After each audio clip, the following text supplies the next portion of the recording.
Идната недела Министерството за економија ќе има појасна слика дали мерките за скалистото ограничување на бруто профитната маржа и ограничувањето на цените на дел од производите кои завршуваат утре ги дале посакуваните резултати. Заменик министерот за економија и труд Маријан Ристевски со предупредување до трговците доколку од 1 мај цените драстично се зголемат, ќе следат нови мерки.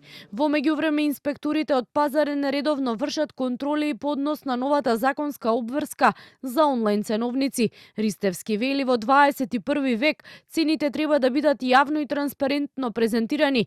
Не се исклучува можноста да има општа веб страна за проверка на цените, но според надлежните потребно е да помине 1 месец од имплементацијата за да се согледаат резултатите. Колку се прегледни или не се прегледни, не можам да кажам сега.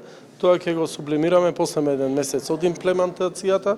Може би ќе одиме на, како да кажаме, на генерална и општа веб страна која ќе биде понудена понатаму или збирна информација која ќе дава подобри резултати да може транспарентно да ги контролираат граѓаните самите да ги контролираат цените на каде што ќе купуваат. До организацијата на потрошувачи поплаки од граѓани за новото законско решение засега велат нема. Оценуваат дека идејата за онлайн ценовници е добра, но според нив треба да се доразвива. Предлагаат да се направи алатка за компаративна споредба. Луѓето вака се бунат, некој има намера да купи 5 или 6 производи и сега треба во тие сите списоци на производи кои што ги објавуваат да ги бара баш тие производи, да оди од маркет во маркет, мислам, условно да оди онлайн, за да може да ги најде. Кога би имале една компаративна алатка, тоа многу брзо и сега со вештачката интелигенција секако би можело и побрзо да се развие. Во Министерството за економија финишира и методологијата за новата владина потрошувачка кошничка.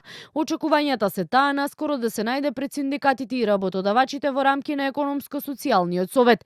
Детали што се ќе биде вклучено во неа за сега не се откриваат, но Ристевски вели добро е што после толку години кошничката ќе изработува официјална институција и врз база на податоците ќе се креираат идните политики за заштита на стандардот на граѓаните.